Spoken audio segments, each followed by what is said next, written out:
안녕하십니까. 집단 상담 이론과 실제 강의할 진성호입니다. 여러분들 만나 뵙게 돼서 반갑고요. 앞으로 저와 함께 이제 집단 상담에 대한 내용들을 좀 보도록 하겠습니다. 상담하면 보통 이렇게 개인 상담을 주로 알고 계실 거라고 생각이 들고, 물론 어떤 분들은 이제 집단 상담을 들어보셨을 거예요. 개인 상담을 개인으로만 하는 게 아니라 여러 명의 내담자들을 한 명의 치료자 혹은 한 명 이상의 치료자가 이제 하게 되는 거죠. 그래서 핵심은 내담자가 여러 명 이상, 2명 이상이다. 이게 이제 집단 상담인데요. 개인 상담과는 상당히 또 어떤 측면에서는 차이점들이 상당히 많이 있는 요소들이 있다. 1대1 관계 안에서의 상담이 그 개인의 어떤 문제들을 중심으로 한다면, 집단 상담은 사회적 맥락 또는 그룹이라고 하는 것이 주는 효과들이 잘 활용할 경우엔 훨씬 더 목적에 맞게 활용되는, 또 목적이 잘 일치되게 접근하게 되면 큰 효과를 볼 수 있는 상담이다. 이렇게 말씀드릴 수 있을 것 같습니다. 자, 본격적으로 집단 상담의 내용에 들어가 보도록 하는데요. 이번 강의에서는 좀 기초적인 부분부터 좀 보도록 하겠습니다. 자, 가장 기본적으로는 이제 정의부터 좀 보도록 하겠습니다. 이제 뭐 상담이라고 하는 부분의 정의 이전에 이 집단이라고 하는, 오늘 이제 그룹이라고 보통 이렇게 얘기하죠. 뭐 그룹 총수 이런 표현을 쓰는데, 이건 여러 회사들 모였을 때 이제 회사가 그룹인 경우죠. 이건 뭡니까? 하나, 개별적인 단위가 아니라 여러 사람이 모여 있는, 구성원들이 여럿인 하나의 조직이다. 이렇게 이제 볼 수 있을 것 같아요.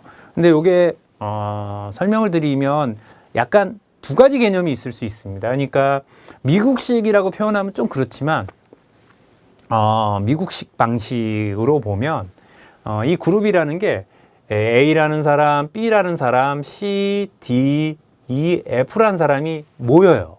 그럼 그냥 산술적으로 시그마라고 보통 표현하겠습니다. 사람들이 뭐 A부터 뭐 D까지다. 이렇게 수학적으로 그냥 산술적으로 더해진 모임, 이런 걸 갖다 우리가 그냥 그룹이다. 이렇게 볼 수도 있고, 보통 미국식으로는 이런 식으로 설명을 해요. 근데 이제 꼭 그런 건 아니지만, 유럽식의 개념은 개별의 사람들이 모인 게 아니라 이 사람들이 서로 연결돼 가지고 상호작용하는 게 하나의 그룹이라는 거죠. 하나의 그룹이 된다라는 거예요. 그래서 개개 구성원들이 그냥 단순하게 산술적으로 조합되어 있는 것이 아니라 이 자체가 하나의 생명력을 가지고 있다라고 봅니다. 그래서 이걸 게슈탈트라는 개념으로 보면, 부분이라고 하는 거는 이게 아니죠. 전체라고 하는 것은, 전체는 부분의 합 이상이다. 자, 미국식은 어땠습니까? 전체는 부분이 합쳐진 거예요. 이건 기계론적인 어떤 사고방식이라고 한다면, 유럽식의 개념들, 이제 요게 조금 올라가면 역사적으로는 이제 공산주의적인 맥락, 이런 맥락에서 보면, 요거는 이제 약간 정치 구조적인 어떤 얘기라 타당성은 좀 떨어질 수 있지만요. 어쨌든 유럽식 개념으로 보면 전체라고 하는 거는 부분의 합 이상이다라는 거죠. 그래서 그룹은 그룹 자체에 또 다른 생명력을 가진다. 이렇게 이제 설명을 하게 됩니다.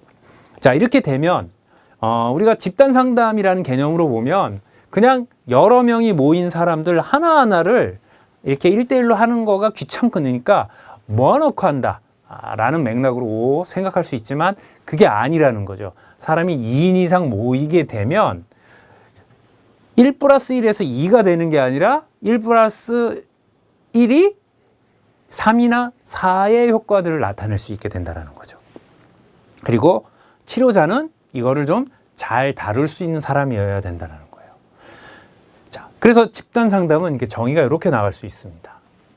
치료적 집단에 관한 전문적 지식, 그렇죠? 요거는 이제 이 상담에 관련된 지식들, 그다음에 임상 경험, 임상이라는 집단을 다뤄본 사람이죠. 경험을 갖춘 1인, 상담자를 얘기해요. 집단 상담자 혹은 그 이상, 2명 이상이 될 수 있어요. 2인, 3인도 가능하죠. 집단이 크다 하면 4인도 되고요. 기본적으로는 2인 이상입니다. 이상의 전문가가 집단이 벌이는 활동들과 작업, 집단과 하는 작업이에요. 통해 가지고 2인 이상의 상호 독립적인 개인들, 한 사람이 아니라 2사람 이상에 해당되는 개인들의 변화와 성장을 추구하는 형태의 치료적 모임, 변화와 성장을 추구하는 형태의 치료적 모임을 우리가 집단 상담이다. 이렇게 이제 이야기를 하고 있습니다. 그래서 의식적 사고와 행동. 자, 요거는 이제 집단 상담의 특징 중에 하나인데, 개인 상담은 상담의 내용이나 상담 학파에 따라 가지고 혹은 심리 치료하는 철학에 따라서 좀 달라지는 측면들이 있죠. 그래서 뭐 정신분석 같은 경우는 무의식을 다뤄요.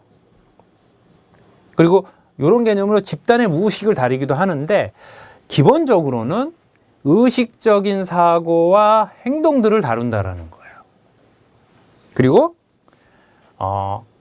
허용적인 현실에 초점을 둔, 그러니까 마음대로 뭔가 원하는 대로 다 하는, 불법적이거나 비윤리적인 이런 것이 아니라 현실 안에서 상상을 하든 공상을 하든 현실 안에서 허용되는 거에 초점을 둔 정화를 이거 우리가 카타르시스라고 합니다.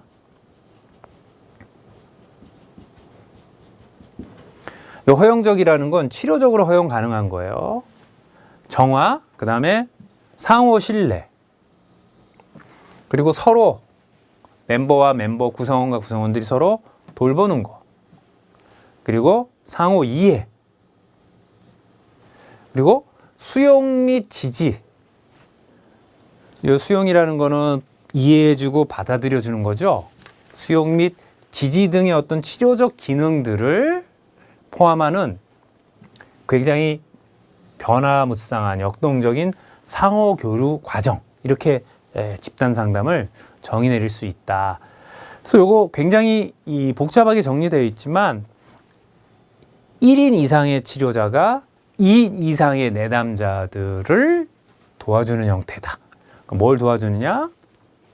이 의식적 사고와 행동을 변화시키고 허용적인 현실 안에서 카타르시스를 느끼게 하고 정화하고 상호 신뢰, 돌봄, 이해, 수용과 지지 등의 어떤 기능들을 하도록 도와주는 역동적인 상호 교류 과정이다. 이렇게 정의 내릴 수 있게 됩니다. 자, 이랬을 때 그럼 왜 우리가 집단 상담을 하느냐? 이거 볼 수 있겠죠. 개인 상담과의 차이점, 나중에 한번 좀 다뤄보겠지만요. 개인 상담보다 좋은 강점이 뭐냐?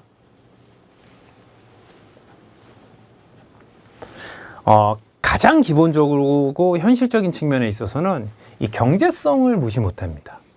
경제성. 이 경제성은 어떤 거예요? 우리가 1대1 개인 상담인 경우에 보통 이제 50분 정도를 합니다. 좀 유명하다 그러면 45분 정도 하고 50분이나 45분에 상담 비용이 시간당 예를 들어 가지고 한 10만 원. 뭐 작은 돈은 아니고 분석 같은 경우 비싸면 막 20몇만 원씩 합니다. 뭐 대가들이 하면 25만 원 이렇게 받는 분도 계시고 그래요. 50분 하는데. 자, 이랬을 때 이 한 명의 내담자가 10만 원을 내는 거죠. 그럼 이 사람은 1시간, 치료자는 1시간에 10만 원의 비용을 버는 거예요. 뭐 돈으로 환산하는 거가 그렇지만 뭐 어떤 측면에서는 현실적인 부분이니까요. 근데 집단 상담이 된다 그러면 A라는 치료자고 이게 B라는 환자라면 A라는 치료자가 이제 B라는 내담자, C라는 내담자, D라는 내담자, E라는 내담자 이렇게 4명을 보는 거죠. 한 번에. 이럴 때 이 사람이 일일이 다 번갈아 가면서 상담을 하는 개념이 아니라 이 구성원들과 치료자가 서로 함께 어울려서 상호작용하면서 이 사람들 간의 상호작용을 끌어나가는 역할을 하게 되는 거죠. 이럴 경우에 어떻게 됩니까? 시간은 1시간이에요. 50분이었죠. 50분이다. 50분이면 이런 경우엔 1대1의 상담 비용보다는 어떻게 합니까? B라는 사람이 예를 들어서 6만 원, C라는 사람 6만 원, D라는 사람 6만 원, E라는 사람이 6만 원을 내게 된다 라고 하면 24만 원이 되죠. 자, 치료자는 같은 50분인데 어떻습니까? 벌써 2배 이상의 비용을 벌고 내담자들은 어떻습니까? 10만 원에서 마이너스 4만 원의 이익을 보죠. 이것만 해도 경제적으로 엄청난. 그런데 1대1 상담만큼의 효과가 있느냐라고 했을 때 오히려 더 좋은 강점들을 제공할 수도 있다. 그렇다면 당연히 효율적 측면에서 그렇죠. 비싼 1대1 상담보다는 이걸 통해서 물론 1대1 상담이 주는 장점들도 있고 효과들이 있습니다. 이런 강점들을 활용하는 것도 중요하죠. 중요합니다. 그런데 집단 상담이 주는 장점들을 잘 활용하는 것도 중요하다는 거예요. 그래서 경제성이라는 걸 무시 못한다는 거죠. 그다음에 효율성, 실용성은 뭡니까?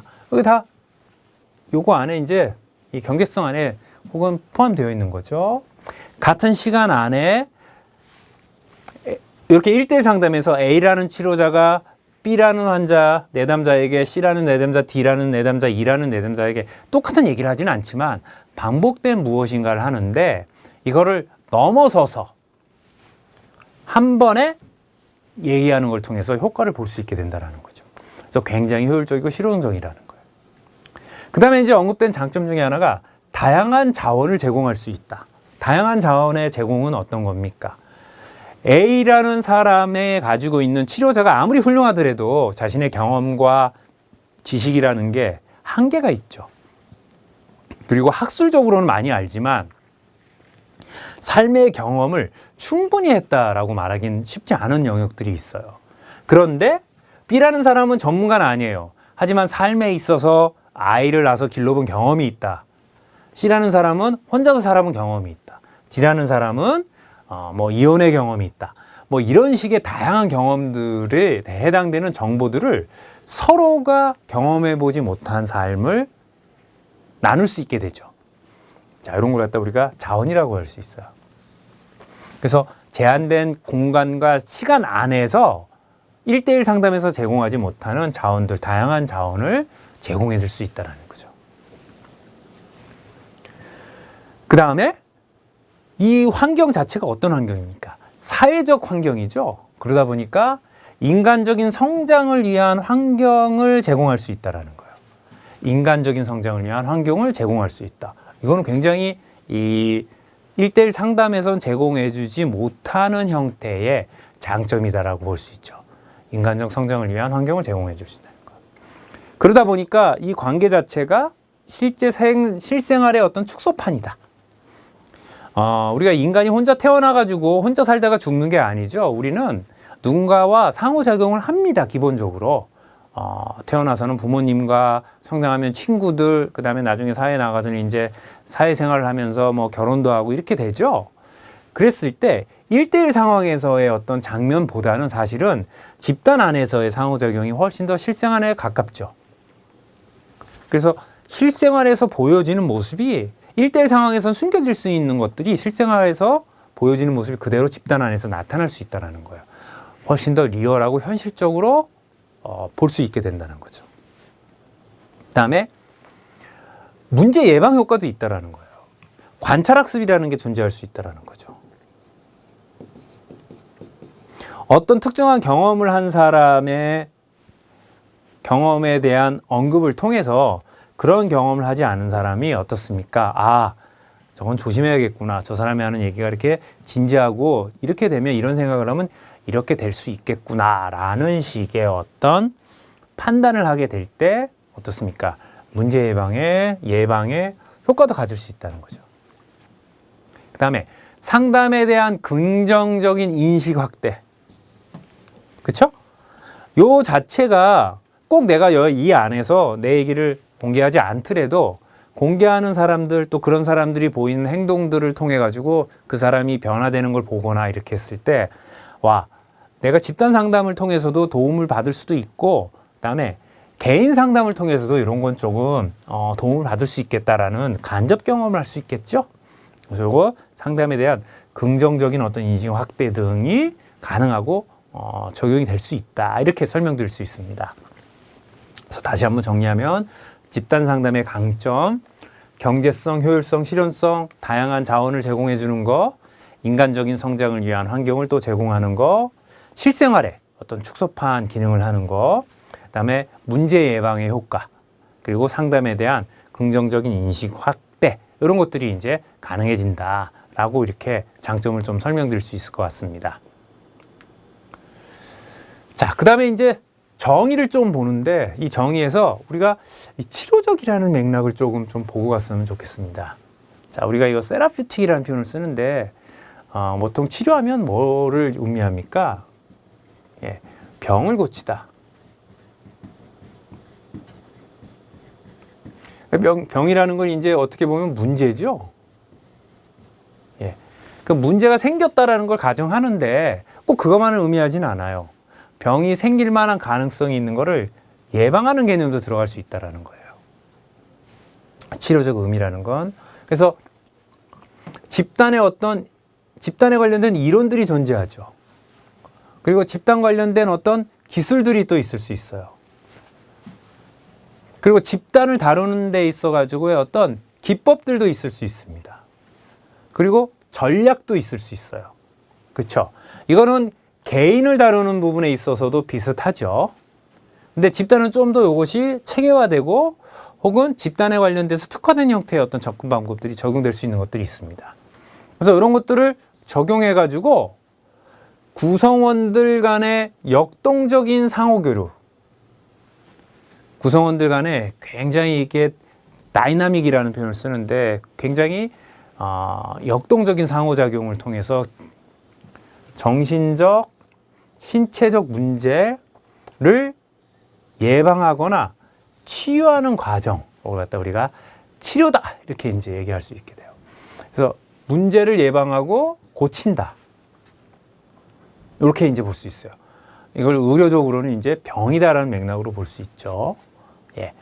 이것이 이제 집단에 관련돼서 나타나는 건데, 치료적인 어떤 기능들은 집단원들과 상담자가 하나의 작은 집단에서, 치료적 기능은 집단 상담에서의 치료적 기능은 집단 구성원들이에요. 이 구성원들이 크지 않죠. 뭐 몇백 명 아니니까. 상담자가 있고 구성원들이 어떻습니까? 집단 안에서 자신의 개인의 사적인 얘기들을 하는 거예요. 그리고 이걸 통해 가지고 일어나는 다양한 역동들이 통해서 이야기를 하는 걸 통해서 일어나게 된다는 거예요. 이게 치료적이라는 거죠. 요거는 개인 상담에서 개인이 자기 문제를 얘기해서 도움을 받는 거와 유사한 맥락과 개념이다라고도 이제 볼 수 있습니다. 근데 이게 집단 안에서 일어나는 거죠.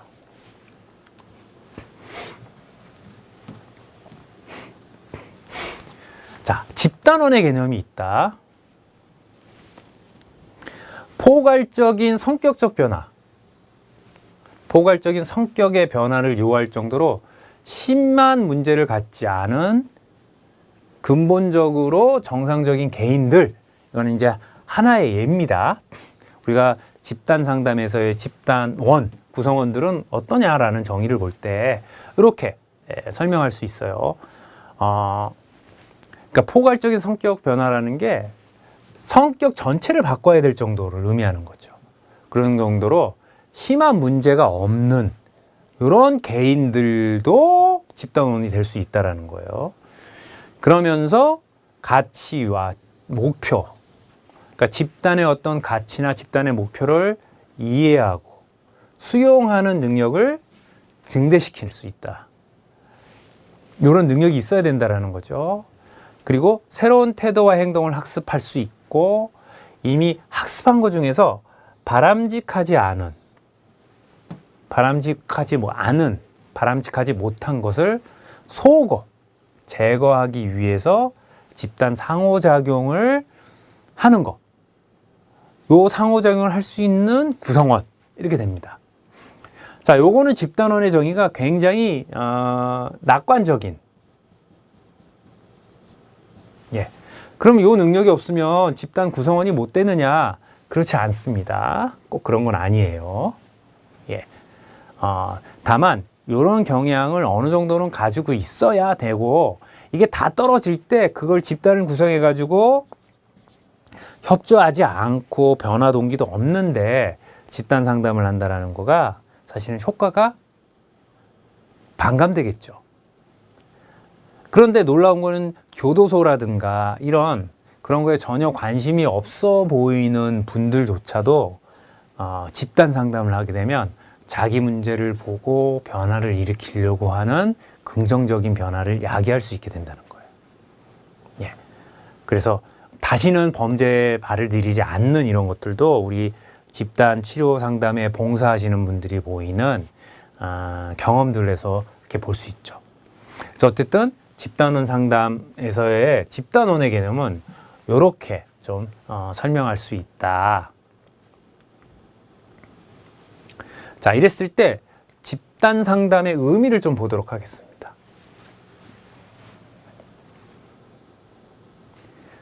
한 명의 상담자랑 여러 명의 내담자. 이게 이제 기본적이에요. 근데 한 명 이상의 상담자가 될 수도 있습니다. 한 명의 상담자와 여러 명의 내담자가 함께 모여가지고 일정 기간, 뭐 1년이 될 수도 있고 2년이 될 수도 있고 6개월이 될 수도 있습니다. 혹은 석 달 정도 될 수도 있고요. 정기적으로 매주 특정 요일에 만나가지고 생활 과정에서 직면하는 문제,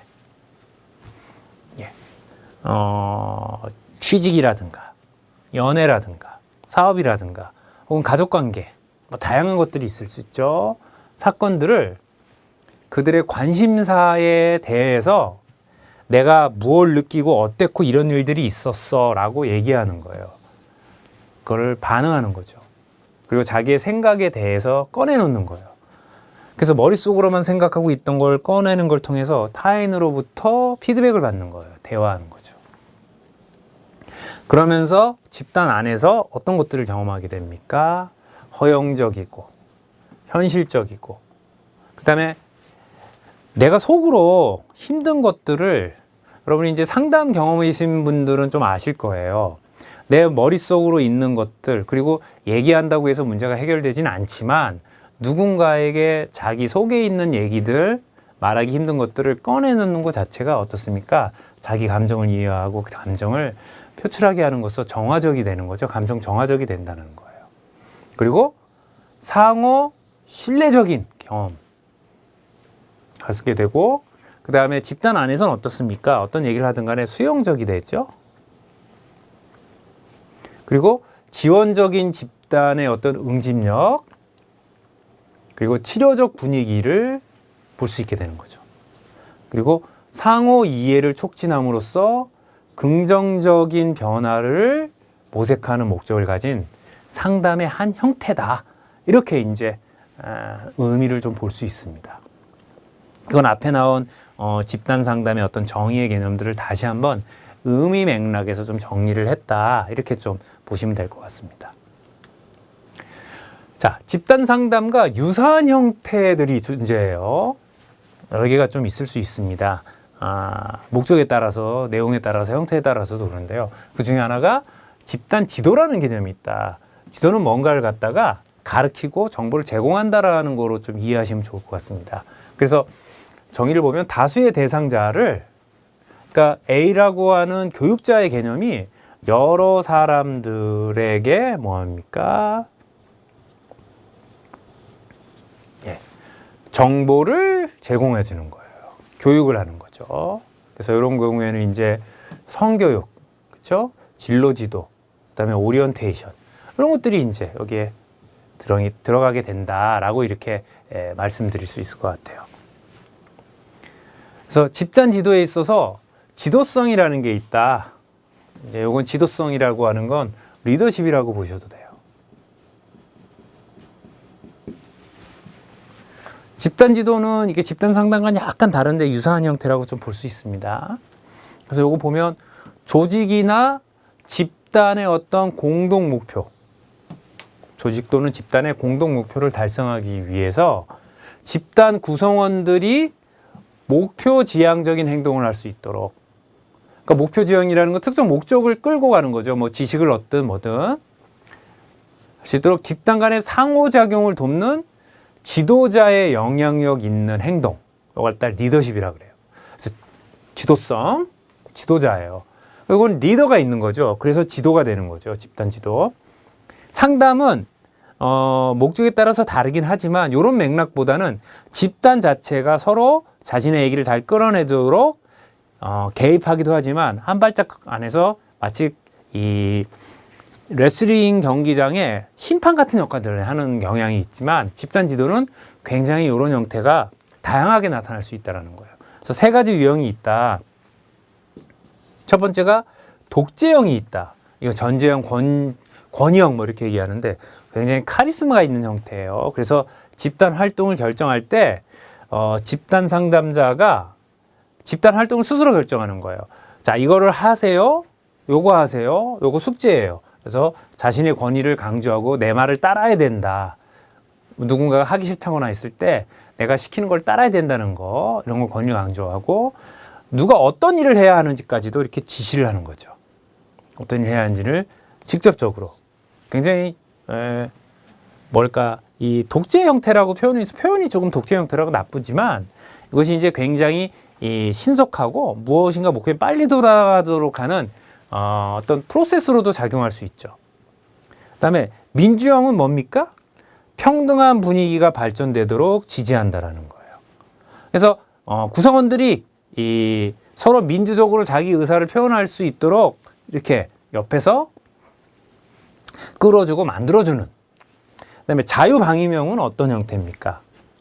거의 간섭하지 않고 알아서 돌아가도록 이렇게 하는 거예요. 그럼 그냥 방치해둔다라는 맥락보다는 스스로들이 집단 구성원들이 서로 리더십을 발휘하도록 이렇게 하는 형태예요. 자, 이렇게 보면 우리가 1, 2, 3으로 나눌 때 뭐가 제일 좋습니까? 예. 이거는 다 좋다. 혹은 잘못하면 다 나쁠 수 있다라는 거예요. 그래서 특별히 독재형이어서 나쁘고 민주형이어서 좋고 이런 맥락이라기보다는 지도에 있어가지고의 다양한 기법들이 쓸 수 있는데 리더십이 이렇게 세 가지가 있을 수 있다라고 설명하고 정의 내릴 수 있다. 그 다음에 이제 집단 상담과 유사한 형태로는 집단 훈련이라는 게 있다라는 거예요. 이제 구조화된 집단이어가지고 틀이 딱 정해져 있다는 거죠. 어떻게 시작하고 어떻게 끝내고 이런 것들이 있다는 거예요. 집단 지도가 교육을 중심으로 한다라고 한다면 집단 훈련은 보다 좀 적은 인원에 대해서 생활에 필요한 기술을 갖다가 구조화된 프로그램에 입각하여 훈련을 하는 거라는 거예요. 생활에 필요한 기술을 구조화된 프로그램에 입각해서 훈련한다라는 거예요. 틀이 있다라는 거고 그거에 있어가지고 기술들을 배운다는 거예요. 이걸 훈련의 개념으로 든다는 거죠.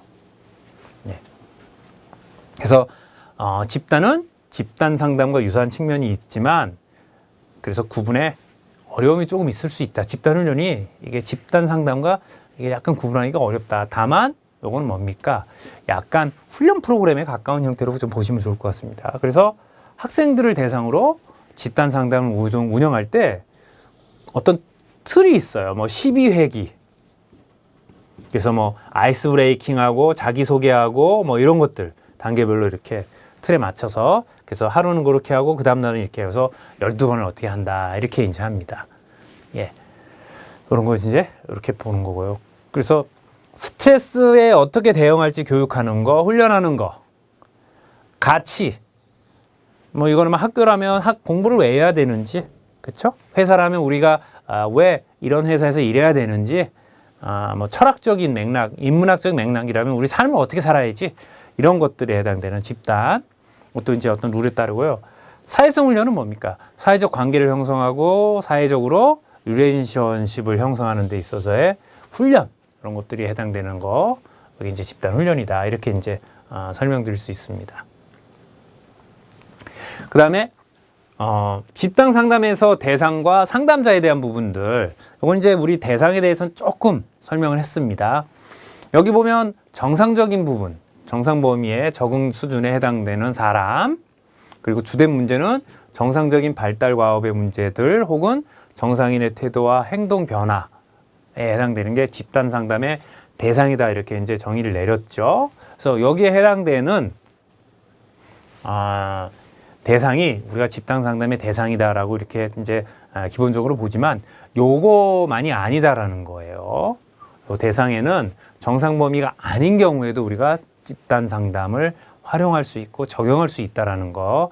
요거는 잊지 않으셨으면 좋겠습니다. 그리고 뭐 정상적인 발달 과업의 문제들 이렇게 하는데 사실 이제 뭐 굉장히 심각한 퇴행을 보이는 경우 혹은 병리적 집단인 경우에도 우리가 대상으로 삼을 수 있다는 거예요. 다만 우리가 일반적으로 집단 상담의 대상은 이런 식으로 정의를 내린다는 거죠. 그다음에 이제 집단 상담자는 어떤 사람이냐? 요거는 사실 기본적이고 공통적이죠.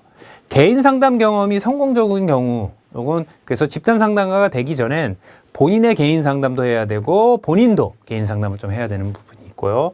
그다음에 성격 역동에 대한 광범위한 이해도 필요하다는 거죠. 자신의 성격에 대한 이해 부분이 필요하고, 그다음에 집단 역동에 관한 올바른 이해도 바탕을 해야 된다는 거죠. 그러니까 그룹 다이나믹이라는 걸 좀 이해하고 알아야 된다는 거죠. 그리고 타인과의 의사소통 및 인간관계 형성 능력도 갖춰야 되는. 그래서 개인 상담사가 가지고 있는 어떤 요구되는 이 어떤 특정 요소와 집단 상담가가 요구되는 게 약간 중첩되는 영역이 있는가 하면 다른 영역들이 있다라는 건 조금 이해하실 필요는 좀 있습니다. 왜냐하면 집단 상담가는 어떻습니까? 어쨌든 집단을 다뤄야 되는 측면들이 있기 때문에 개개인의 어떤 내적 심리 현상 혹은 심리 내부의 역동을 잘 파악하면서도 그 사람이 타인과 어떤 식으로 상호작용하는지도 좀 알아야 된다라는 거죠. 나중에 이제 뭐 본격적인 내용에서 다루겠지만 집단을 그래서 프로세싱,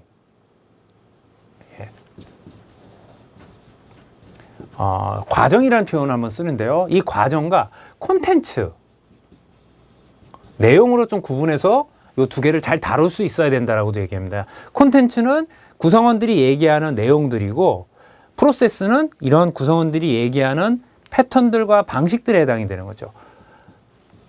물론 이게 개인 상담 안에서도 일어나지만 이 과정들을 개별 개인 하나에 대해서도 할 수 있어야 된다는 거죠. 그렇게 훈련받은 전문가, 이렇게 이제 정의 내릴 수 있다. 자, 그리고 기본이 되는 게 어떻습니까? 우리 상호 신뢰와 무조건적 수용이라는 개념은 상담에 있어서 굉장히 중요한 개념이고 집단 상담에서도 동일하게 나타난다는 거예요. 그래서 그룹원이 모였는데 서로 못 믿어요. 내 얘기하면 어디 가서 얘기할 것 같아요. 이거 안 되겠죠? 그래서 상담 분위기가 굉장히 신뢰로워야 되고 그리고 수용적이어야 한다는 거죠. 남을 믿어야 되고 남을 받아들이는 형태로 돼야 된다는 거죠. 그리고 서로 있는 그대로 자신을 노출하고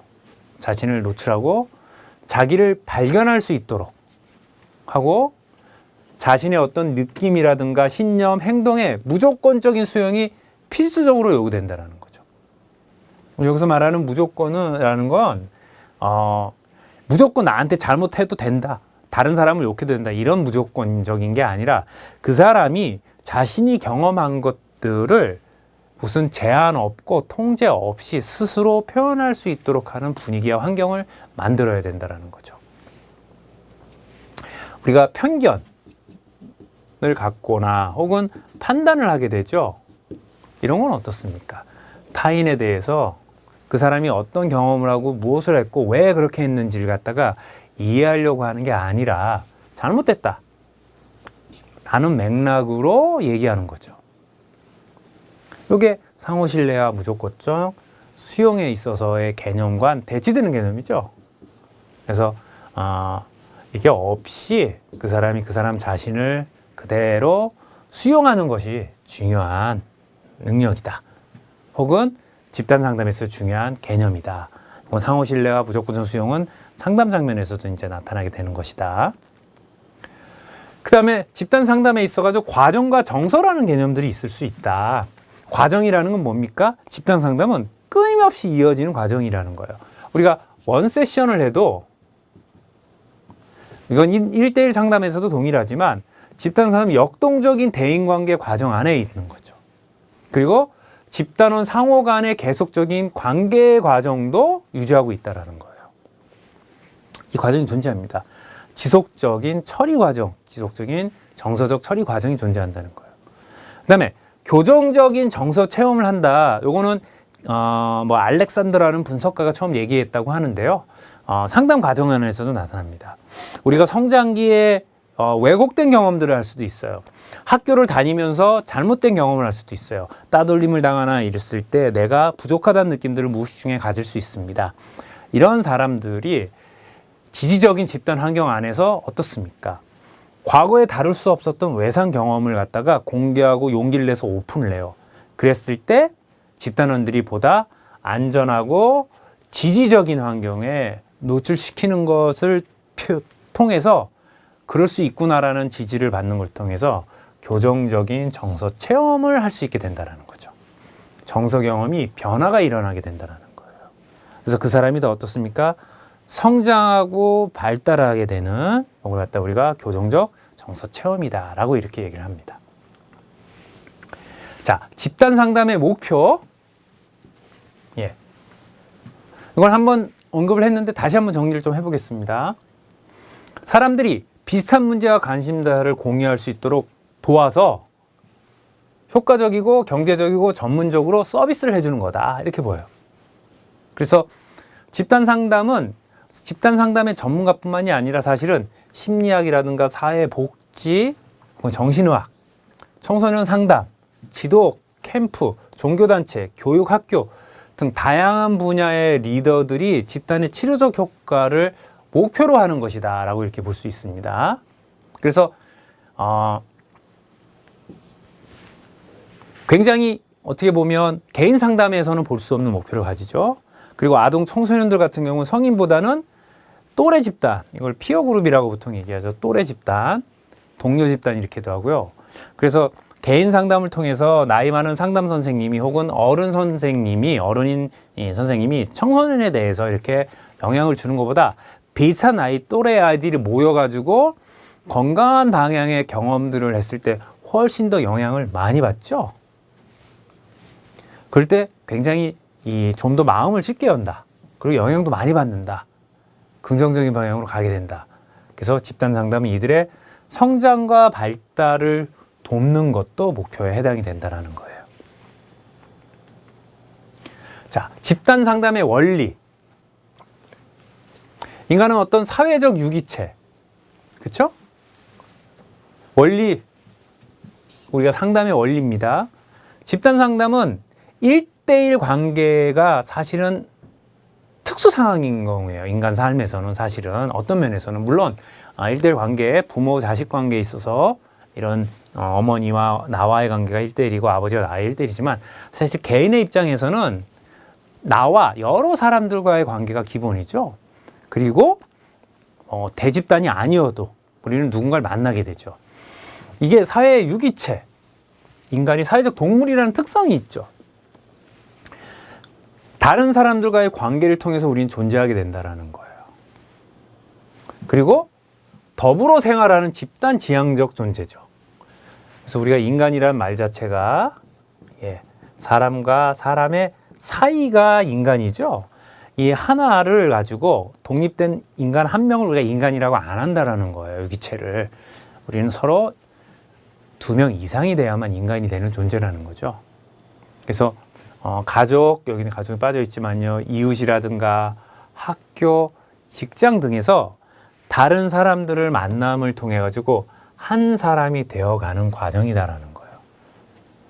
우리가 연애에 비유하자면 누군가를 만나고 한 번 만나가지고 딱 살고 평생을 살고 이게 예전의 원리였다면 그렇지 않죠. 현대사회는 만나고 헤어지고 만나고 헤어지면서 자신에 대해서 알아가고 배워나가는 거죠.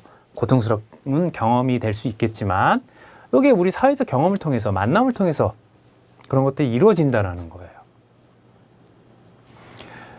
그래서 집단이라고 하는 건 인간 삶에 있어서는 뗄 수가 없어요. 필수적이죠. 그리고 앞으로도 메타버스의 세계가 되든 뭐가 되든 우리는 상호작용을 하게 될 거라는 겁니다. 그래서 인간의 삶에 필수적이고도 앞으로도 그럴 거라는 거예요.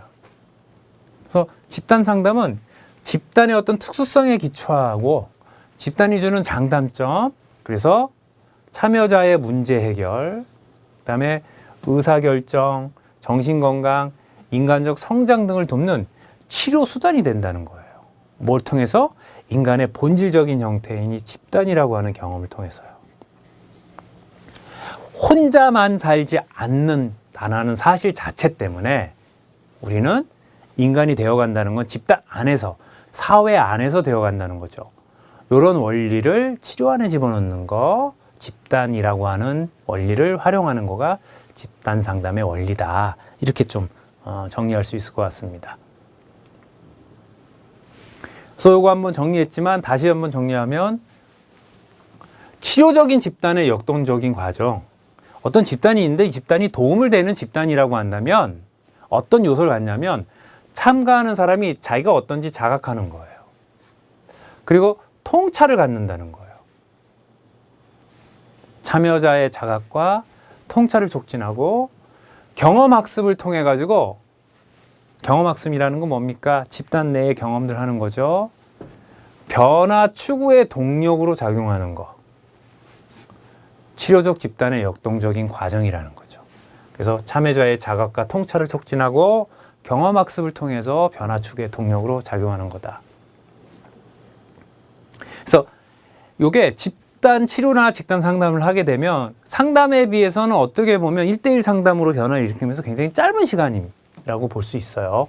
근데 굉장히 짧은 시간 동안에 집단에서의 행동과 사고의 변화를 극적으로 유발할 수 있도록 강력한 치료적 환경을 제공할 수 있다는 거예요. 누구에 의해서?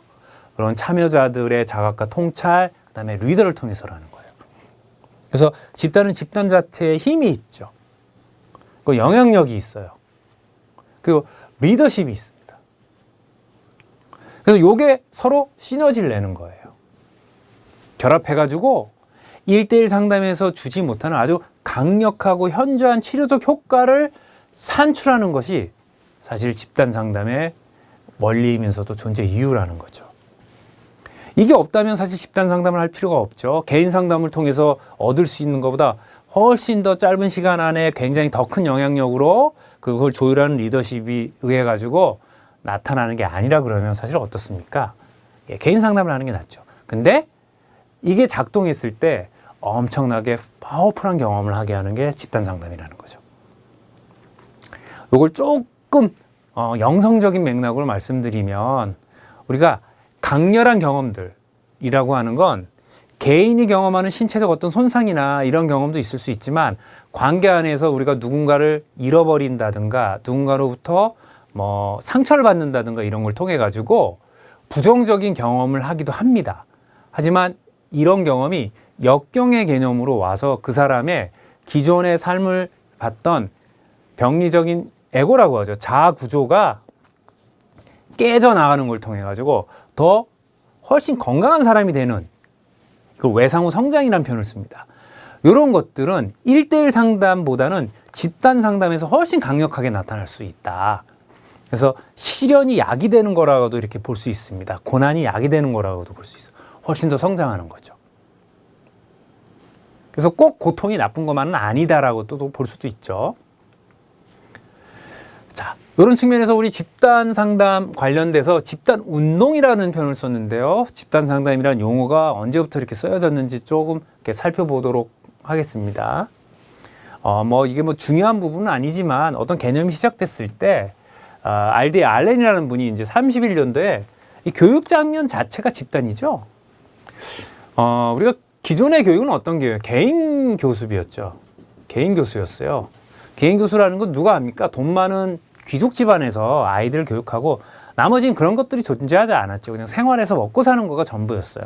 하지만 이게 산업사회가 되면서 산업, 공장을 돌리고 일정 정도의 지식을 갖춰야만 이 사회가, 공장이 돌아가는 구조가 돼서 나타나는 게 공교육의 개념인 거죠. 그래서 어떤 측면에서는 이 공교육의 개념이 발달하게 되면서 집단을 어떻게 하면 한 번에 한 사람씩이라는 개인 교수가 아니라 이 학교라는 게 집단 교육이죠. 예. 그랬을 때 우리가 커리큘럼의 개념들이 나온 게 이렇게 해서 집단 상담이라는 용어를 직접적으로 쓰지 않았지만 이게 혹은 집단 상담이라는 용어를 문자화된 기록으로 해서 그룹 어떤 카운셀링의 개념이라는 용어를 썼지만 내용상으로는 집단 지도와 같은 형태의 내용이다 사실은 이렇게 보고 실제로는 이제 여기 나오는 내용들이 더 집단 상담에 가깝다. 올센이라든가 가즈다 또한 일리노이아 대학교 교수와 제자들이 집단 상담의 초기 공로자로 기록이 되어 있다라는 거예요. 최초에 이제 이런 집단 상담의 개념을 만들었다. 근데 이제 집단 치료라고 하는 개념, 이건 좀 다르죠. 예, 이건 좀 따로 좀 설명을 드리겠습니다. 이전에 그러니까 레빈이라는 분이 있는데 이건 사회심리학자라고 좀 보시면 돼요. 그래서 MIT의 어떤 심리학자들이 인간관계의 어떤 기법 훈련이 중요하다라는 인식을 이제 하게 되고 그러다가 소위 말하는 트레인 집단, T 집단이라고 하는 것이 내셔널 트레이닝 라보라토리라는 곳에서 이제 시작이 되면서 집단 운동의 개념들이 시작이 되고 상담의 개념들이 발전하게 된다는 거예요. 집단 치료는 이 용어를 최초로 그룹 세라피라는 표현은 상담과는 약간 다르죠. 그룹 카운셀링과 세라피. 세라피는 모레노라고 하는 여러분 들어보셨는지 모르지만 사이코 드라마를 창시하신 분이에요. 이분이 사이코 드라마는 어떻습니까? 연극이라는 걸 통해서 보는 수많은 사람들에게 도움을 주는 거죠. 그러니까 이 안에 벌써 집단 치료의 개념들이 들어가 있어요. 보는 사람에게 직접 영향을 주진 않아요. 그 사람과 대화를 하거나 그렇진 않지만 드라마라고 하는 거 안에서 보는 사람 중에 주인공을 끌어내서 그 안에서 내 경험과 유사한 사람의 경험을 보는 거. 이게 집단 치료 효과죠. 이런 것들을 통해서 치료하는 걸 갖다 우리가 집단 치료라는 개념을 모레노라는 분이 처음 사용했다 이렇게 봅니다. 그래서 여기 나와 있는 건 그룹 카운셀링의 개념, 그룹 사이코세라피는 이제 모레노다. 좀 가외로 좀 정리를 좀 해두셨으면 좋겠습니다. 그리고 요거와 상관없이 또 다르게 1946년과 47년에 시카고 대학 상담센터에서 로저스, 칼 로저스죠. 유명한 지지치료 했던 분이에요. 동료들이 처음으로 카운슬러 훈련 장면에서 집중적인 집단 경험을 도입했다. 그러면서 이 소위 말하는 이 인카운팅이라고 하는 인간과 인간이 만나는 것. 사람이 사람을 만날 때 변화를 일으키죠. 이게 좋은 관계든 나쁜 관계든 변화가 일어납니다. 그쵸? 예. 누구를 어떻게 만나냐에 따라서 삶의 모습이 달라지는데 개인 성장에 초점을 두면서 참 만남으로 라는 개념, 성장의 만남으로 가야 되는 거예요. 그래서 집단의 이름으로 발전되어 갔는데 후에 이것이 인간 잠재력 운동이라는 개념으로 나타난다. 이렇게 이제 집단 운동에 대한 부분을 로저스 집단 상담의 개념으로도 이렇게 좀 역사적으로는 좀 볼 수 있다. 이렇게 좀 볼 수 있을 것 같습니다. 사람과 사람이 만나는 게 1대1의 관계도 있지만 사실은 여러 사람을 만나는 걸 통해서 그 집단의 영향력도 그리고 그 집단에 속하기 위해서도 상당히 영향을 많이 받게 되죠. 자, 그 다음에 이제 우리나라를 좀 마지막으로 좀 보겠습니다. 우리나라 같은 경우는 이제 집단 상담의 역사가 상담이 도입된 거랑도 유사하다고 이렇게 볼 수 있는데 상담은 훨씬 더 이전에 도입됐다면 집단 상담이 개념이 집단 카운셀링 개념이 된 건 이렇게 70년대다. 그래서 집단 치료의 개념과 집단 상담이 사실은 약간 유사하면서도 다르게 사용됩니다. 치료는 이제 병을 고친다는 개념이 좀 더 가깝고 의료적인 맥락이 있다면 집단 상담은 상담도 심리 치료와 심리 상담이 있는 개념이죠. 나중에 한번 설명을 드릴 텐데요. 그래서 우리가 1953년도 그렇죠? 우리나라에 상담과 관련돼서 용어인 가이던스라는 개념들이 이제 처음 돼요.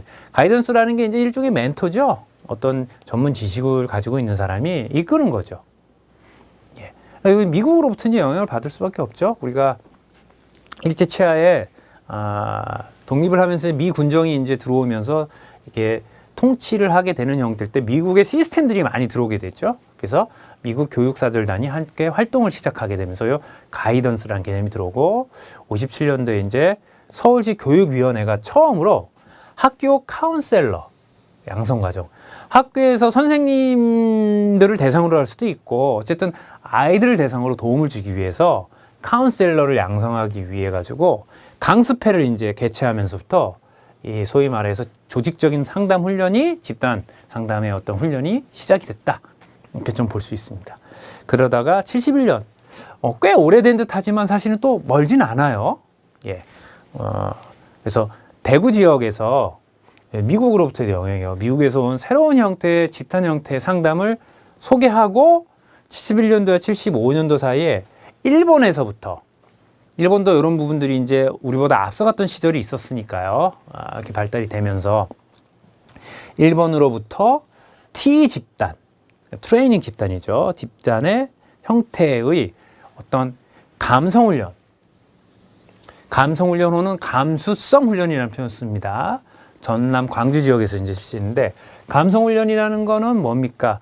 우리가 자기의 감정이나 느끼는 내적 정서 경험 이런 것들을 사실 잘 표현을 못하죠.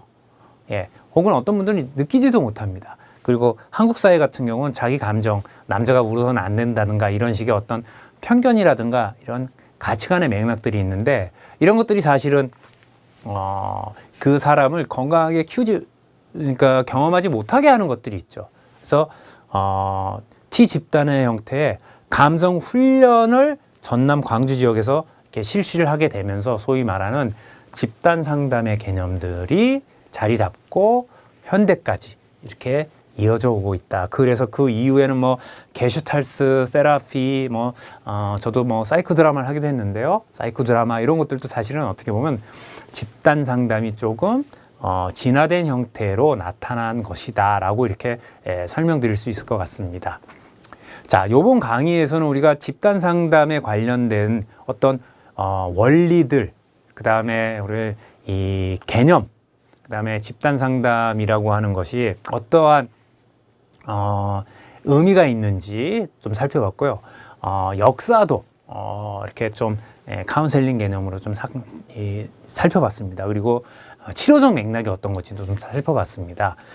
내용이 이게 처음 시작하는 내용들이라 좀 개념적인 부분들이 많기 때문에 여러분들 꼭 개념이 좀 추상적이죠. 손에 잡히지 않으면 우리가 머릿속에 정리가 잘 안 되니까 요 개념들을 갖다가 다시 한번 노트라든가 이런 데 좀 차분하게 좀 정리를 하는 시간을 가져서 복습을 좀 해주셨으면 좋겠습니다. 강의 듣느라고 수고 많으셨고요. 다음 강의 때 뵙도록 하겠습니다. 고생 많으셨습니다.